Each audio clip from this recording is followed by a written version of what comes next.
अवतार मेहर बाबा की जय।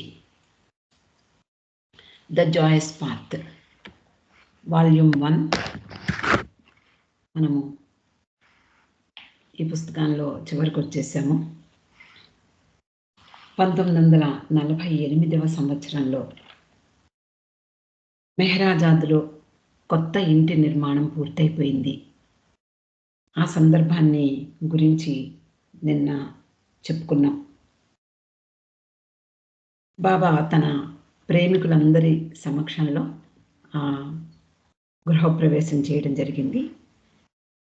ఆ దశకంలో అంటే 1940 దశకంలో మనకి ఒక చిన్న విషయం గుర్తుకొస్తే అంటే గమనిస్తే గుర్తుకొస్తుంది. అంతకుముందు బాబా తన వినోదం కోసము అలాగే తన పని భారాన్ని తగ్గించేలా మణిని స్కిట్స్ తయారు చేయమనేవారు. చిన్న చిన్న నాటికలు అలా వినోదభరితంగా ఉండేలాగా ఆమె తయారు చేస్తూ ఉండేది. కానీ ఈ దశకంలో చాలా అరుదుగా బాబా దానికోసం అడిగేవారు మణిని.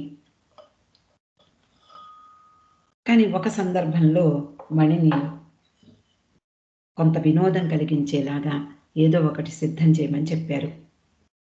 బాబా కొరకు చాలా వినోదాలు కలిగించే అంటే చాలా స్కిట్స్ తయారు చేశారు.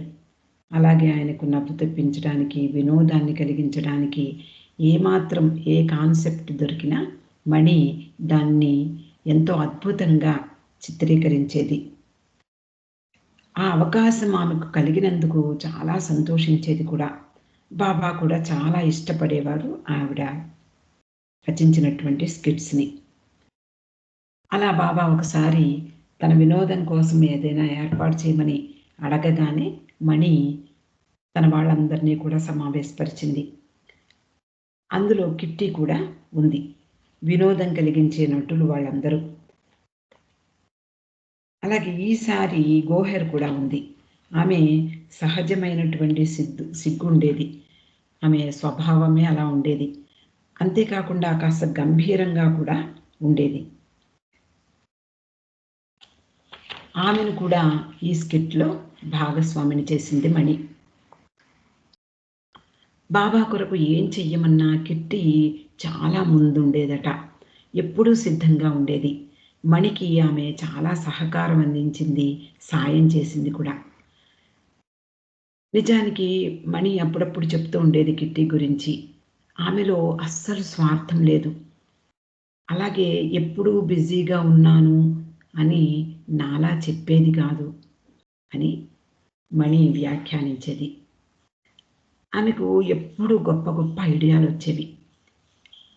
ఆమె రోజు చేసే పని ఏమిటి అంటే నాజా, కేటీ వీళ్ళిద్దరూ వంట చేస్తుంటే ఆమె వంటగదిలో వాళ్ళకి సహాయం అందించాలి. కూరగాయలు కడగడము, వాటిని తరిగిన తర్వాత మిగుళ్ళు అంటే ఇటు అటు చివళ్ళు మిగులుతాయి కదా, వాటిని కూడా సన్నగా కట్ చేసి బాతుల కొరకు, కోళ్ల కొరకు దాచిపెట్టేది. ఇలా పని చేస్తుండగా ఆమెకు ఏదో ఒక ఐడియా వచ్చేది. వెంటనే మణి దగ్గరకు వచ్చి, మణి నాకు ఐడియా వచ్చింది అని. అంటే బాబా సంతోషింపజేయడానికే వాళ్ళందరూ నిరంతరము కష్టపడేవారు, నిరంతరము ఆయన గురించి ఆలోచిస్తూ ఉండేవారు. అప్పుడు మణి ఏదో బిజీగా ఉండి, ఇప్పుడు కాదు కిట్టి, నాకు తీరిక లేదు, ఇంకా ఆలోచించలేదు అంటూ దాటవేసి తిరిగి మణికి కాస్త తీరిక దొరికినప్పుడు మళ్ళీ కిట్టీని పిలిచేది. వెంటనే కిట్టి తన ఐడియాల్ని చెప్పడానికి చాలా సిద్ధంగా ఉండేది. అలా ఎప్పుడు కిట్టి సిద్ధంగా ఉండేది అని మణి చెప్తూ ఉండేది. ఈసారి కిట్టి గోహెర్లతో చిన్న స్కిట్ తయారు చేసింది మణి. పాపం గోహెర్ నాకు అలాంటివి ఇష్టం ఉండవు, నాకు అలాంటి ఫన్నీ స్కిట్స్ చేయలేను, నాకు సీరియస్గా ఉండడమే ఇష్టము అని మొరపెట్టుకునేది మణికి. మణి అనేది కానీ గోహెర్ బాబాకు వినోదం కలిగించడమే కదా కావాల్సింది మనకి అని అనునయించేది. బాబాను నవ్వించడానికి, ఆయనకు వినోదం కలిగించడానికి మంచి ఐడియా ఉంది అంటూ మణి కిట్టీకి వివరించింది. యాక్ట్ చేస్తాను అని చెప్పి వెంటనే ఆమె వంటింట్లోకి వెళ్ళిపోయి తన పనులు ఏవైతే ఉన్నాయో వాటిని పూర్తి చేసి తన గదిలోకి వెళ్ళిపోయింది. కాసేపు విశ్రాంతి తీసుకుంటుంది అని అనుకుంటే పొరపాటే. వెంటనే ఆమె తన ట్రంక్ను ఓపెన్ చేసి తన పాత్రకు తగిన డ్రెస్ను వెతకడంలో నిమగ్నమైంది. మణి కాన్సెప్ట్ ఏమిటి అంటే, ఒపేరాలో ఒక గాయని వేషం వెయ్యమంది కిట్టిని. ఒపేరా అంటే ఒక సంగీత అకాడమీ లాంటిది. అందులో ఒక గాయని, అంటే ఆవిడ పేరు ప్రైమాడొన్నా. ఈ ప్రైమాడొన్నా లాగా కిట్టి యాక్ట్ చేయాలి. మనకి పాత సినిమాల్లో మేము గుర్తొస్తే కింద నేల మీద ఒక పక్కన పరుపు వేసి దాని మీద దిళ్ళు అమరుస్తారు. అలాంటి పాత్ర అక్కడ దాని మీద కూర్చుని ఆమె పాడుతూ ఉంటుంది. అలాంటి పాత్ర కిట్టి వేయాలి. అక్కడ ఇక్కడ దిండు అమర్చి దాని వెనకాతల మణి ఐడియా గ్రామ్ఫోన్ ప్లే చేస్తూ ఉంటుంది. అంటే ఎవరికి గ్రామ్ఫోన్ కనపడదు, దాంట్లోంచి అందమైన ఒపేరా పాట వస్తుంది.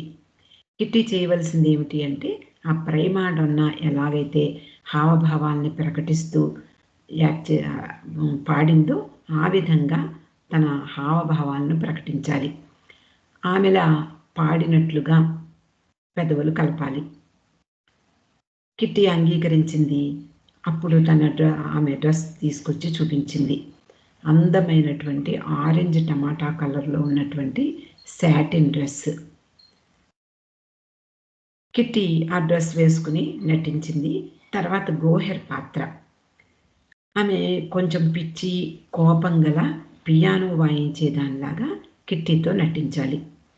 మణి ఒక బెంచి మీద తెల్లని గుడ్డ కప్పి దాని మీద నల్లటి కాగితం ముక్కల్ని అంటించింది.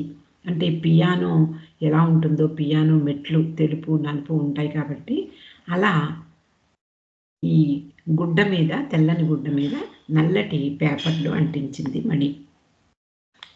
గోహెర్ ఎలా నటించాలో చేసి చూపించింది.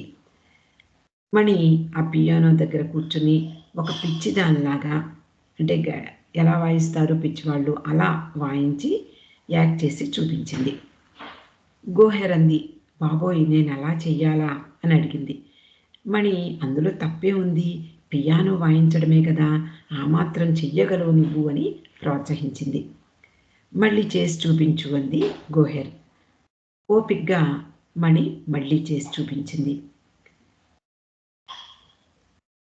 అలాగే ఇప్పుడు చెయ్యి అంటే, అలా కాదు మళ్ళీ ఒకసారి చేసి చూపించు అని అలా 10 సార్లు మణి చూపించింది. ఇంకా అడిగితే, ఏమిటిది మళ్ళీ మళ్ళీ చేయమని చెప్తావు, ప్రయత్నం చెయ్యి, కనీసం ఏదో ఒకటి చెయ్యి, ఇప్పుడు రిహార్సల్స్ ఎలా చేస్తావో చూస్తాను అని మణి అంది. అందువల్ల గోహెర్ చాలా సీరియస్గా పియానో ముందు కూర్చుంది. తల వాల్చి పైకి లేపి అలా చూసి ఏదో చేసింది.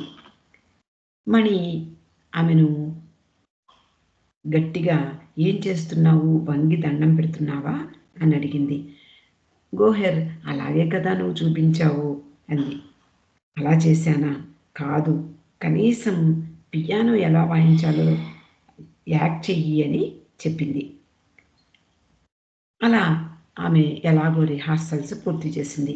కానీ స్కిట్ వేసిన రోజు మాత్రం గోహెర్ నిజంగా చాలా బాగా నటించిందట. అలా గోహెర్ చెయ్యడం కూడా బాబాని చాలా ఆనందపరిచింది. కిట్టి కూడా తన పాత్రను చక్కగా పోషించింది, వండర్ఫుల్గా జరిగింది అని మణి చెప్తూ ఉండేది.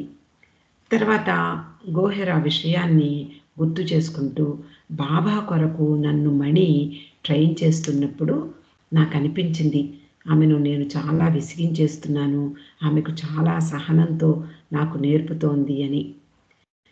అలా చాలా విసిగించేదాన్ని నేనేం చెయ్యాలో పదే పదే చేసి చూపించేది. నిజానికి ఆమె నాకంటే ఎక్కువ సార్లు నటించి చూపించింది అని చెప్పింది. హెదర్ నాడెల్ ఒకసారి గోహెర్ని అడిగిందట, నీతో ఎప్పుడైనా మణి అప్సెట్ అయినట్టు గమనించావా అని. గోహెర్ అంటుంది, లేదు లేదు, నిజానికి ఆమె దానిని ఒక తమాషాగా తీసుకునేది. నేనేం చేసినా ఒక తమాషాగా, అంటే ఫన్నీ పార్ట్‌గా తీసుకుని నన్ను ఆట పట్టించేది. బాబాకు, మెహరాకు నా నటన గురించి చెప్తూ ఉండేది సరదాగా. అలాగే మణిలో మంచి హ్యూమరస్ నేచర్ ఉంది. స్వభావ సిద్ధంగా ఆమె ఆమె ఆమెలో హాస్యం ఉండేది. అలాగే ఆమె చాలా మంచి సెన్స్ ఆఫ్ హ్యూమర్ ఉన్నటువంటిది. అలాగే చాలా విట్టిగా మాట్లాడేది. చాలా తెలివైంది కూడా. బాబా కొరకు చిన్న చిన్న నాటికలను అనేకం రాసి బాబాను సంతోషపరిచేలా చేసేది అని గోహెర్ మణిని గురించి చెప్పింది. బాబా కూడా ప్రోత్సహించేవారు. మణి కిట్టిని గురించి ఇంకా ఇలా చెప్తోంది. కిట్టి ఎంత దూరమైనా, అంటే బాబాను సంతోషపరచడానికి ఎలాంటి పనైనా చేయడానికి వెనుకాడేది కాదు. ఒకసారి వాళ్ళందరూ కాస్ట్యూమ్ షో నిర్వహించారు. అంటే విచిత్ర వేషధారణ అని చెప్పచ్చు. రానో, గోహెర్, కిట్టి మొదలగు వారందరూ కూడా అందులో పాత్రలు ధరించారు. వాళ్ళందరూ ప్యాపియర్ మ్యాచీ హెడ్స్‌ని ధరించాలి. ఈ ప్యాపియర్ మ్యాచీ హెడ్స్ అంటే బహుశా ఈ కాగితం గుజ్జుతో ముఖాలు తయారు చేసి వాటిని ధరించేవి అని నేను అనుకుంటున్నా. అలా ఆ హెడ్స్‌ని వాళ్ళు ధరించేవారు. అప్పుడు ఏం చేశారో నాకు సరిగ్గా గుర్తులేదు అని మణి కిట్టి విషయాన్ని మాత్రం చెప్తోంది. కిట్టి డక్‌లా వేషం వేసింది. నే అప్పుడు డక్‌లా వేషం వేసినప్పుడు నిజమైన ఈకలు దానికి పెడితే బాగుంటుంది అని కిట్టీకి ఐడియా వచ్చింది.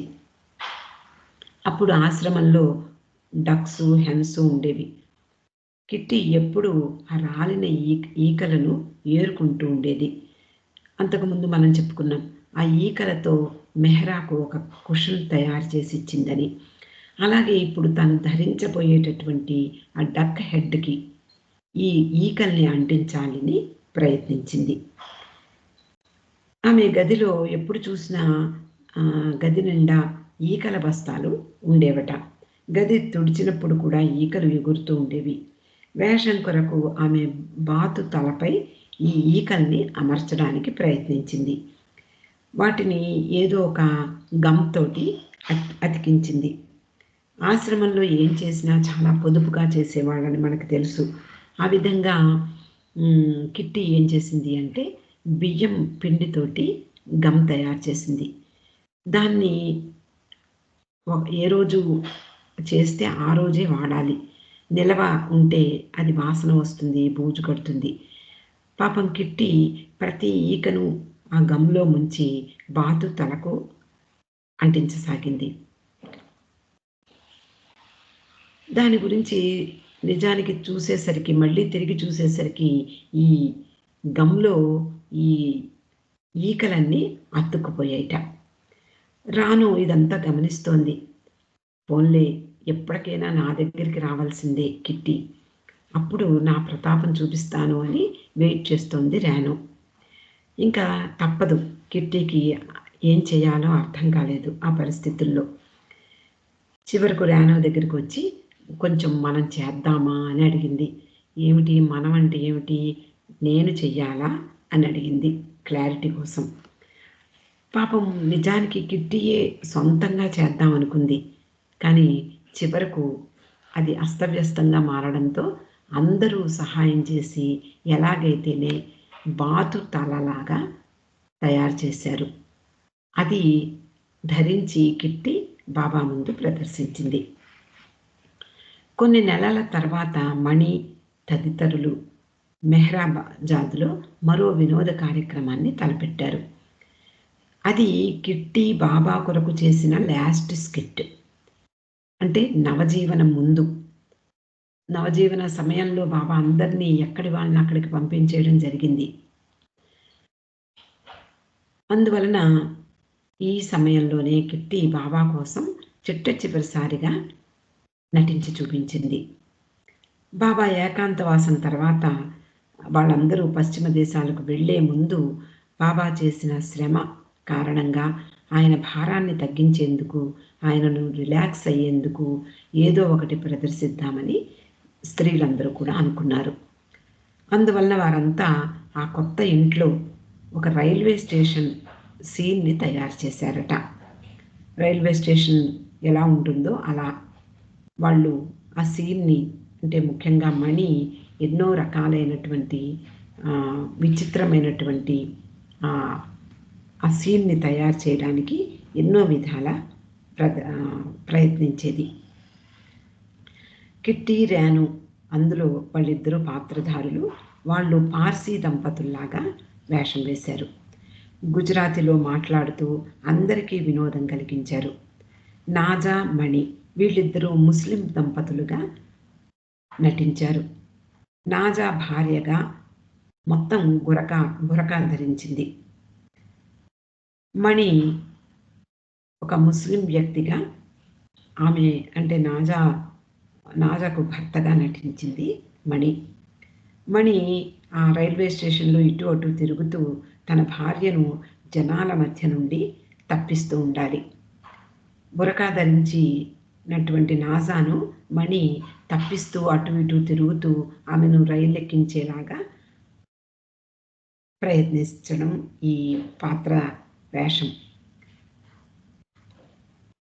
కిట్టి రైల్వే ప్లాట్ఫారం మీద దూరంగా వెళ్ళి, అంటే నుంచుని తన రైలు ఎక్కేసి వెళ్ళిపోతున్నటువంటి భర్తకు వీడ్కోలిస్తూ అయ్యో ఐ మిస్ యూ అంటూ పాట పాడాలి. అలాగే మణి కూడా తన భార్యను ఎక్కించినటువంటి ఆ ముస్లిం వ్యక్తిగా నటిస్తూ భార్య దూరం వెళ్ళిపోతున్నందుకు ఆమె కూడా వీడ్కోలిస్తూ పాట పాడాలి. ఇలా బాబాకు వినోదం కలిగించారు వాళ్ళందరూ. బాబా ఆదేశం అనుసరించి వాళ్ళందరూ ఈ స్కిట్ని మళ్ళీ పురుష మండలి వారి దగ్గర కూడా ప్రదర్శించారు. తర్వాత ఈ స్కిట్ చూసి నీలు రానో దగ్గరికి వెళ్ళి రానోతోటి అంటాడు, గుజరాతీ ఇంత బాగా మాట్లాడతామని నాకు తెలియదు సుమా, చాలా ఆశ్చర్యంగా ఉంది అని మెచ్చుకున్నాడు. ఆ విధంగా బాబా ముందు కిట్టి చిట్టచివరిసారిగా తన ప్రదర్శనను చూపించింది. తర్వాత మౌంట్ ఆబు 1949 తొలి రోజుల్లో మెహ్రా, మణి, గోహెర్, నెహ్రూ వీళ్ళందరూ బాబాతో కలిసి రాజస్థాన్లో పెద్ద హిల్ స్టేషన్కి వెళ్ళారు. అదే మౌంట్ ఆబు. 4000 అడుగుల ఎత్తులో ఉన్నటువంటి మౌంట్ ఆబు అది. ఇది అంతా కూడా నవజీవనానికి ముందు సంగతి. బాబా తాము ఎక్కడికి వెళ్ళబోతున్నా ఆ ప్రదేశానికి ముందే పురుష మండలి వారిలో కొంతమందిని పంపించేవారు. అక్కడ వాళ్ళందరి కోసం అకామిడేషను, అలాగే వసతి ఏర్పాటు చేయడమని. ఈసారి బాబా బైదుల్ని, జాన్ని ముందుగా అక్కడికి పంపించారు. అప్పటి వరకు వాళ్ళకి అంతకుముందు ఎప్పుడు ఆ ప్రదేశానికి వెళ్ళలేదు. ఇదే మొట్టమొదటిసారి.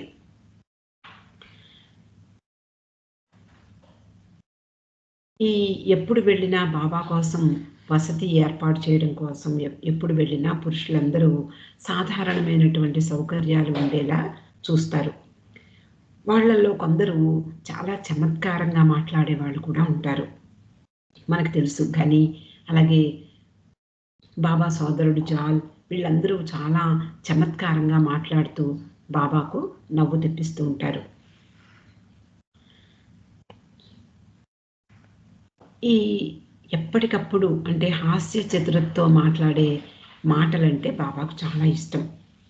అంటే ఎక్కువగా ఆలోచించి మాట్లాడటం కాదు, అప్పటికప్పుడు అలవోకగా ఆ హాస్యం బాబా మండలి సభ్యుల్లో కొంతమంది ప్రదర్శించేవారు. అది బాబాను ఎక్కువగా ఆనందపరిచేది. అలాగే స్త్రీ మండలి వారు కూడా అలాంటి హాస్యం పట్ల చాలా మక్కువ చూపించేవారు. అది మణి చెప్తోంది, అప్పటికప్పుడు అది వాళ్ళ హృదయాల్లో నుండి రావాలి. అంతేకాని ఎప్పుడో ఎవరో చెప్పినటువంటి జోక్ చెప్పడంలా ఉండకూడదు. అకస్మాత్తుగా సాదాసీదాగా అప్పటికప్పుడు ఆ హాస్యం బయటికి రావాలి. అది గొప్పగా ఉండాలి. బాబాకు ముఖ్యంగా ఇలాంటి చమత్కారులైనటువంటి శిష్యులు ఉన్నారు. బాబాను వాళ్ళు హాస్యంతో, చమత్కారంతో అలరిస్తూ ఉంటారు. సోదరుడు జాన్, అలాగే ఘని, వీళ్ళిద్దరూ బాబా అప్పుడప్పుడు రప్పించుకునేవారు. తన పని భారం అధికమైనప్పుడు వాళ్ళని పిలిపించుకునేవారు. ఈ సందర్భంలో జాల్ బైదుల్ మొదటే ఈ మౌంట్ ఆబుకు వెళ్ళి వీళ్ళకి సౌకర్యం కోసం ఈ బంగ్లాలను అద్దెకు తీసుకున్నారు. అక్కడ ఇంటిని అద్దెకు తీసుకోవాలంటే ఎన్నో విషయాలు గమనించాలి. బాబా ఉండడానికి అనుకూలంగా ఉండాలి. అలాగే ఆ ప్రదేశం అంతా కూడా బాబాకు నచ్చాలి. స్త్రీలకు విడిగా బంగ్లా ఉండాలి. పురుషులుండే బంగ్లాకు కొంచెం దూరంలో మాత్రమే అది ఉండాలి. ఎందుకు అంటే బాబా అటు నుంచి ఇటు, ఇటు నుంచి అటు నడిచి వెడుతూ ఉండాలి. అలా వీలుగా ఏర్పాటు చేయాల్సి ఉంటుంది. మొత్తానికి ఎలాగైతేనే మౌంట్ ఆబూలో బాబాకు వసతి ఏర్పాటు చేశారు వీళ్ళిద్దరూ. బాబా స్త్రీ మండలి వాళ్ళు, అలాగే కొంతమంది పురుష మండలి వారితో అహ్మదాబాద్ స్టేషన్కి చేరుకున్నారు. జాల్ బైదుల్ వీళ్ళని రిసీవ్ చేసుకునేందుకు వచ్చారు. అలా వాళ్ళందరినీ కూడా కొండ మీదకి తీసుకువెళ్ళారు. ఈసారి స్త్రీలు పురుషులు ఒకే వాహనం ఎక్కారు.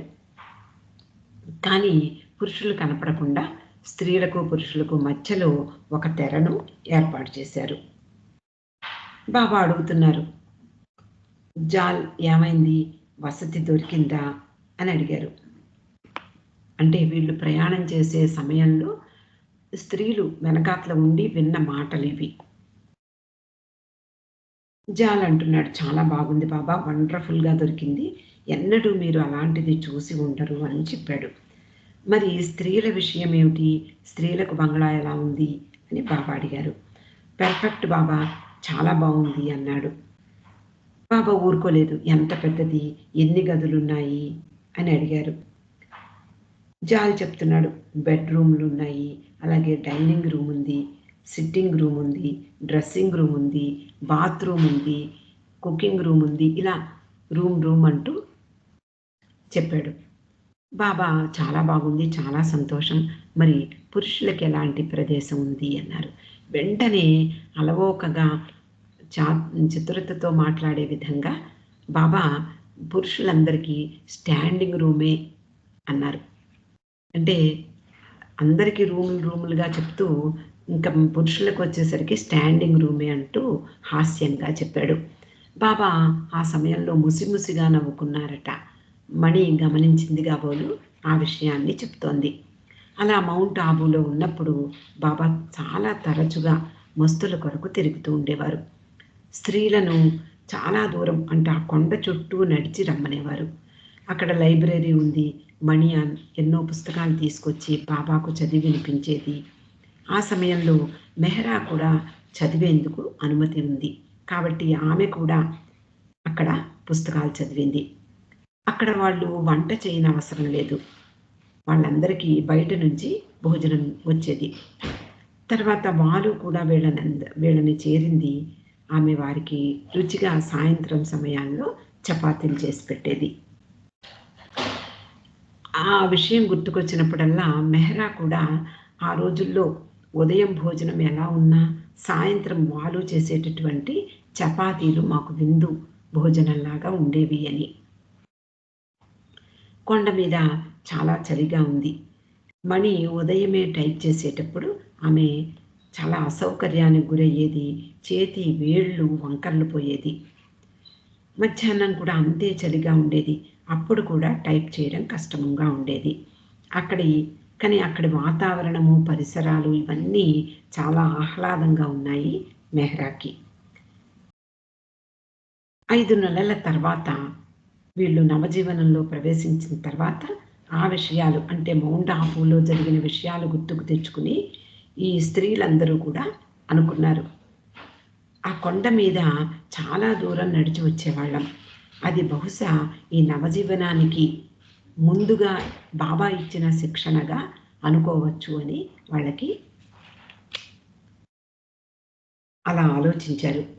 తర్వాత గ్రేట్ సెక్లూషన్ 1949లో అంటే మౌంట్ ఆబూ నుండి వచ్చిన తర్వాత 3 వారాలు బాబా గ్రేట్ సెక్లూషన్ నిర్వహించారు. మెహ్రాజాద్‌లో బ్లూ బస్ చుట్టూ అంటే బ్లూ బస్సు అక్కడ స్థాపితమై ఉంది. ఆ బ్లూ బస్ చుట్టూ వెదురు తడికలతో ఆవరణ ఏర్పాటు చేశారు మండలి వారు. 1949 జూన్ మాసం బాబా అందులో కూర్చున్నారు. కాకా భార్య మాత్రమే అటెండ్ అయ్యేవాడు. 40 రోజులు ఏకాంతవాసం ప్రారంభమైంది. ఆ సమయంలో స్త్రీలు, పురుష మండలి వారు వీళ్ళే కాకుండా ఇండియాలో ఉండే బాబా ప్రేమికులు, అలాగే పశ్చిమ దేశాలలో ఉండే బాబా ప్రేమికులు నెల రోజుల పాటు మౌనం వహించారు. అలా బాబా పనిలో అందరూ పాల్గొన్నారు. ఆ సమయంలో వాళ్ళందరూ ఒక్క పూట భోజనం మాత్రమే చేసేవారు బాబా ఆదేశానుసారం. అలాగే ఉదయం బ్రేక్‌ఫాస్టు 1 కప్పు టీ, 2 స్లైస్‌లు బ్రెడ్డు. ఆ తర్వాత మధ్యాహ్నం 1 పూట భోజనం. ఇలా బాబా ఆదేశానుసారం ఇండియాలోనే కాకుండా పశ్చిమ దేశాలలో ఉండే బాబా ప్రేమికులు, అలాగే మండలి వారందరూ కూడా బాబా పనిలో పాల్గొన్నారు. మెహ్రాజాద్‌లో స్త్రీలు మౌనంగా ఉండడమే కాకుండా బాబా పనికి ఆటంకం రాని విధంగా పూర్తిగా నిశ్శబ్దాన్ని పాటించేవారు. ఏమాత్రమూ శబ్దం రాకుండా తమ పనులను చేసుకునేవారు. స్త్రీ మండలి వారిలో కేవలం మెహ్రా, మణి వీరు మాత్రమే బాబాను చూసేందుకు వీలుంది. అంటే అదేనా అప్పుడప్పుడు మాత్రమే బాబా ఎప్పుడు పిలిస్తే అప్పుడు వాళ్ళు లోపలికి వెళ్ళే వీలుంది. జూలై 10న బాబా ఉన్న బ్లూ బస్ ఆవరణలోకి వీళ్ళు ఇద్దరూ వెళ్ళారు. ఒక అరగంట మాత్రమే ఉండి వచ్చేశారు. బాబా మణికి తన ప్రేమికుల కొరకు ఇచ్చినటువంటి ఆదేశాలను టైప్ చేసి వాళ్ళకు అక్కడ వాళ్ళందరికీ పంపించమని చెప్పారు. అలాగా తర్వాత బాబా కొన్ని ఉదయపు సమయాల్లో మాత్రమే వీళ్ళిద్దరిని రమ్మనేవారు. ఆగస్టు 1వ తేదీ ఏకాంతవాసానికి చివరి రోజు. ఆ రోజు ఉదయాన్నే మణిని, మెహ్రాని 6:30 గంటలకు రమ్మన్నారు. బాబా ఉండే ఆ బ్లూ బస్ ఆవరణలోకి వీళ్ళిద్దరూ వెళ్ళి కూర్చున్నారు. ఉదయం 7 గంటలకి బాబా తన ఏకాంతవాసం ముగించుకుని బయటికి వచ్చారు. మెహ్రాజాద్‌లో ఉన్న మండలి వారు, అలాగే మెహ్రాబాద్‌లో ఉండేటటువంటి మండలి వారికి, నగర్ నుండి వచ్చినటువంటి తన ప్రేమికులందరికీ కూడా బాబా దర్శనమిచ్చారు. ఈ సమయంలో బాబా ఏకాంతవాసము, ఉపవాసాల వలన కలిగిన శ్రమను మెహ్రా మణి గుర్తించారు. ఈ అవకాశాన్ని వినియోగించుకుని ఆయనకు సర్ప్రైజ్ ఇవ్వాలని సిద్ధమయ్యారు. మణికి రోజంతా చాలా పని ఉండేది. అంత పని ఉన్నా కూడా ఆమె ఎంతో శ్రమ పడి బాబాకు వినోదం కలిగించేలాగా తోలుబొమ్మలాటను సిద్ధం చేసింది. పప్పెట్ షో అంటాం. ఆ తోలుబొమ్మలాట ఆ బొమ్మల్ని ఏ బొమ్మలనైతే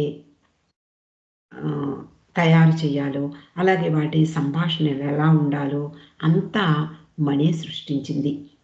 ఆగస్టు 1న ఈ తోలుబొమ్మలాటను ప్రదర్శించింది మణి. బాబా ఎంత ఆనందించారంటే అంతగా ఆనందించారు అని కిట్టి మొదలైన వాళ్ళు చెప్తూ ఉండేవారు. మెహ్రూ, గోహెర్ ఈ ప్రదర్శన బాబా ఎంత అలరించిందో వాళ్ళు కూడా బాబా ప్రేమికులకు ఆ విషయాలను గుర్తు తెచ్చుకొని చెప్తూ ఉండేవారు. మెహ్రాజాద్‌లో హాల్‌లో ఈ ప్రదర్శన జరిగింది. బాబాతో పాటు అందరూ వచ్చి కూర్చున్నారు. బాబా చాలా ఆనందించారు. కొన్ని రోజుల తర్వాత మెహ్రాబాద్‌లో ఉన్న ప్రేమికుల కొరకు అక్కడ మెహ్రాబాద్‌లో ప్రదర్శించాలని చెప్పారు. అంతేకాక తోలుబొమ్మలకు బదులు గోహెర్, మెహ్రూ ఆ పాత్రలను ధరించాలని కూడా బాబా చెప్పారు. ఈ పపెట్ షో మెహరాబాద్లో మెహర్ రిట్రీట్ పై భాగంలో ప్రదర్శించారు వీళ్ళందరూ. చివరగా మణి తోలుబొమ్మలను బాబా చేత స్పృశింపచేసింది. ఆయన స్పర్శతో అవి జీవం పోసుకున్నాయి. గోహెర్ మెహ్రూలుగా అవి రూపుదిద్దుకున్నాయి.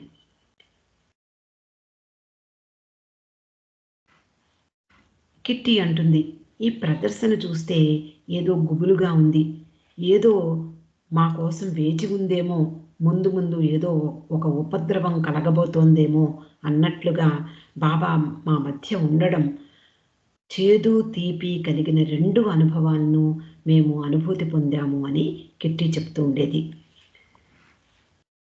ఆగస్టు 1న వాళ్ళు దేని కొరకై ఎదురు చూస్తున్నారో అది రానే వచ్చింది. ఏదో జరగబోతోంది అని అందరూ భావించారు. అలాగే బాబా వాళ్ళ హృదయాల్లో బాంబు పేల్చినట్లుగా ఒక ప్రకటన చేశారు. అది ఏమిటి అంటే, తన ఆశ్రమాలన్నిటినీ కూడా మూసివేస్తున్నట్లు, తనకు చెందినటువంటి ఈ భూభాగంలో ఉన్నటువంటి ప్రదేశాలన్నీ కూడా అమ్మకానికి పెడుతున్నట్లు, ఇంకా మళ్ళీ తిరిగి రాను అని చెప్పడం కూడా, అంటే నవజీవనం గురించి ప్రకటించారు.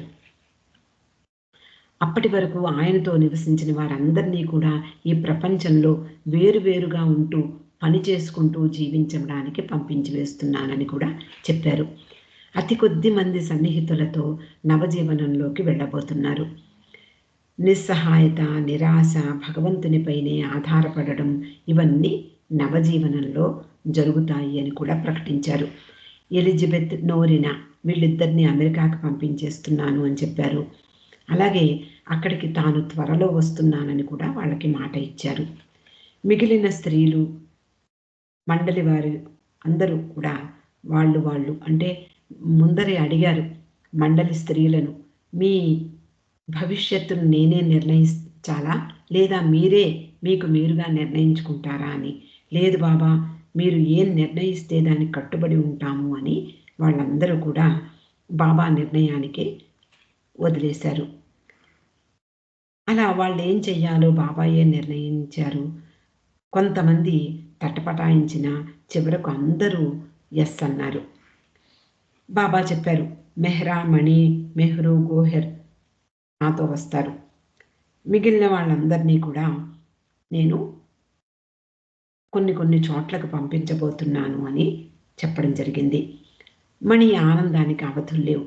అప్పటికి ఆమెకు 30 సంవత్సరాలు. బాబాతో పాటు నవజీవనంలోకి వెడుతున్నాను అని వినడమే ఆమెకు ఊరట కలిగించింది. బాబా నుండి దూరం కానక్కర్లేదు అనే విషయం ఆమెకు ఆనందం కలిగించింది. ఇక నవజీవనం 1949 అక్టోబర్ నెలలో ఒక సర్క్యులర్ విడుదల చేశారు బాబా. తన ప్రేమికులకు ఇలా తెలిపారు ఆ సర్క్యులర్లో. బాబా తన పాత జీవితాన్ని, అంటే ఇప్పటి వరకు జీవించినటువంటి జీవితం ఎలా ఉంది అంటే, అనేక రకాలైనటువంటి కార్యక్రమాలు, మస్తు పర్యటనలు, బ్లూ బస్ టూర్స్, ఇవన్నీ పాత జీవితానికి చెందినవి. వీటినన్నిటినీ విడిచి కొద్దిమంది సహచరులతో కలిసి సంపూర్ణమైనటువంటి పరిత్యాగము, పరిపూర్ణమైనటువంటి నిస్సహాయత కలిగి ఉన్నటువంటి నవజీవనంలోకి అడుగు పెట్టబోతున్నాను అని తెలిపారు. అంతేకాకుండా ఆ సర్క్యులర్లో అనేక విషయాలు చెప్పారు. అదేమిటి అంటే, మీరందరూ కూడా అంటే బాబాతో నివసించడమే కష్టమైన విషయం. తమ సర్వస్వాన్ని వదిలి, తమ కుటుంబాన్ని, తమ ఉద్యోగాల్ని, తమ ప్రవృత్తిని కూడా వదిలి బాబా చెంత నివసించినటువంటి మండలి వాళ్ళందరూ కూడా అనేక కష్టాలు పడుతున్నారు. కానీ ఈ నవజీవనం మరింత కష్టమైనది, అంతకు మించి కష్టం ఇంకేమీ ఉండదు అని మొట్టమొదటి నుండి అందరికీ బాబా వివరిస్తూనే ఉన్నారు. అలాగే మెహరాబాద్లో అనేక సమావేశాలు ఏర్పాటు చేయడము, అందరికీ కూడా అంటే ముఖ్యంగా పురుషులతో ఈ సమావేశాలు ఏర్పాటు చేసి ఎవరెవరైతే నాతో వస్తారు, ఎవరెవరు ఇక్కడ ఉండిపోతారు, మీ ఇష్టం వచ్చినట్లు మీ జీవితాన్ని గడపవచ్చు. ఇలా అనేక సమావేశాలు ఏర్పాటు చేసి అక్కడ బాబా చెప్పడం జరిగింది. కొంతమంది బాబాతో వస్తామన్న వాళ్ళు యెస్ అని చెప్పారు. అంటే అక్కడ వాళ్ళు పత్రాల మీద కూడా సంతకాలు చేయించుకున్నారు. యెస్ అని చెప్పేవాళ్ళు, నో అని చెప్పేవాళ్ళు ఇలా విడదీశారు. Yes వాలాలుగా, no వాలాలుగా. ఇలా పురుష మండలి వారినందరినీ కూడా ఒక చోట సిద్ధం చేస్తున్నారు. ఇటువైపు స్త్రీ మండలి వారి వరకు వస్తే వీళ్ళందరినీ కూడా ఈ కష్టాల్ని ఎన్నో ఎదుర్కోవలసి ఉంటుంది సుమా అని ముందరే హెచ్చరిస్తున్నారు. మస్తు పర్యటనల్లో ఎన్నో కష్టాలు ఎదురయ్యాయి.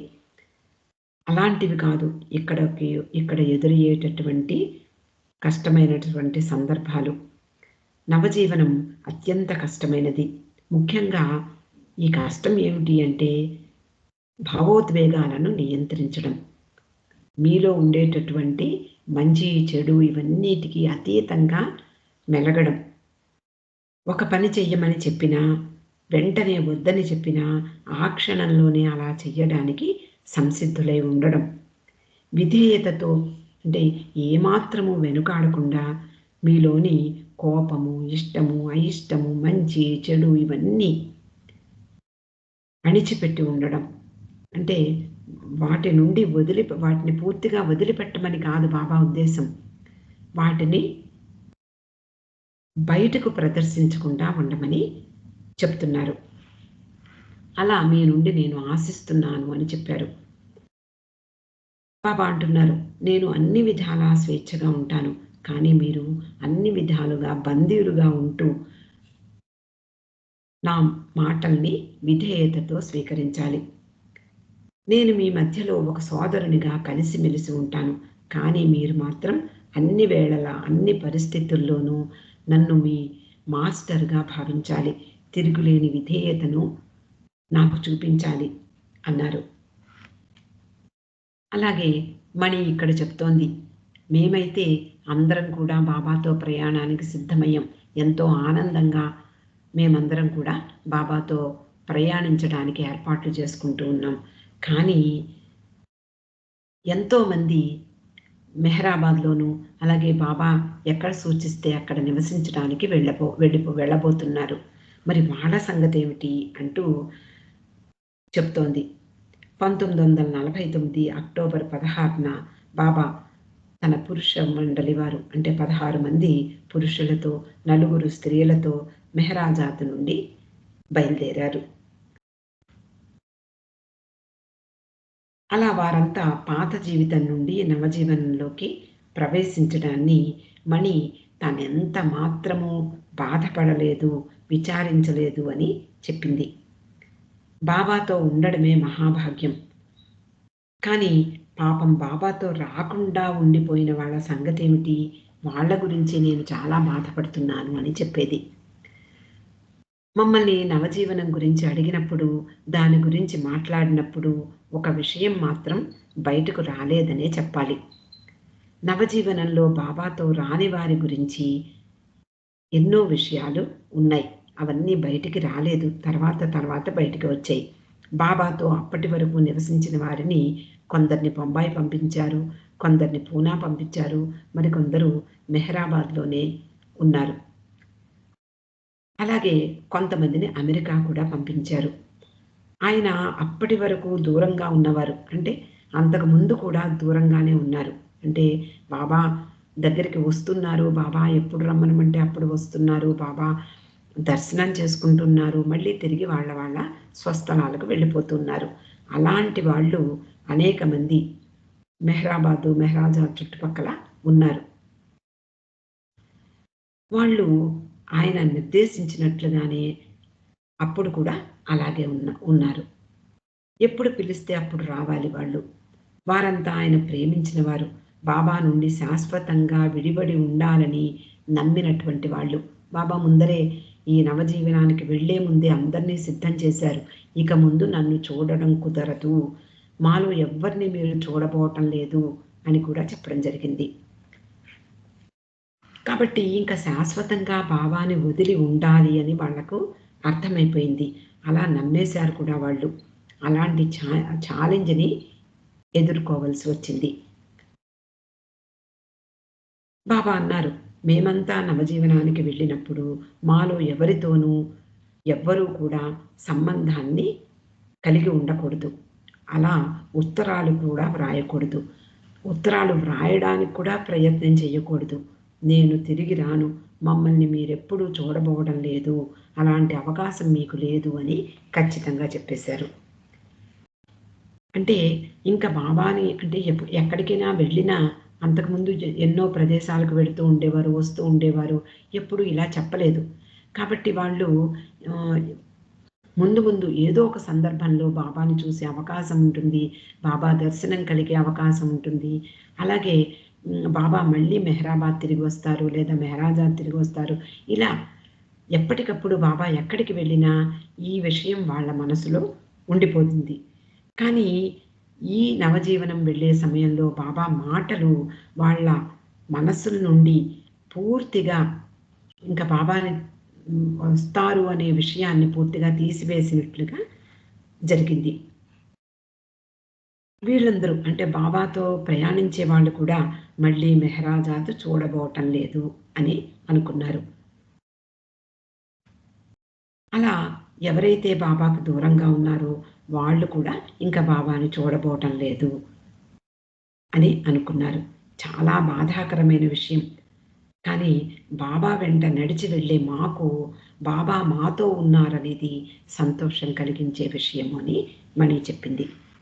వెనక్కి తిరిగి చూస్తే అనేక సందర్భాలలో అనేక కష్టాల్ని ఎదుర్కొన్నాం. అయినా మేము బాబాతో నవజీవనం వెళ్ళడానికే నిర్ణయించుకున్నాం. కానీ ఎవరైతే బాబా ఆదేశానుసారం వెనక ఉండిపోయారో నవజీవనంలో బాబాతో కలిసి ముందుకు రాలేదు, వాళ్ళు నిర్వహించిన పాత్ర తక్కువేమీ కాదు అని మణి చెప్తూ ఉండేది. వాళ్ళు కూడా ఎంతో సహనంతో బాబా ఆదేశాన్ని విధేయతతో పాటించి వాళ్ళు కూడా దూరంగా ఉన్నప్పటికీ నవజీవనంలో పాల్గొన్నట్లే అని మణి చెప్పేది. ఇక్కడికి ఈరోజు ఆపుదామని అవతార్ మెహర్ బాబాకి జై.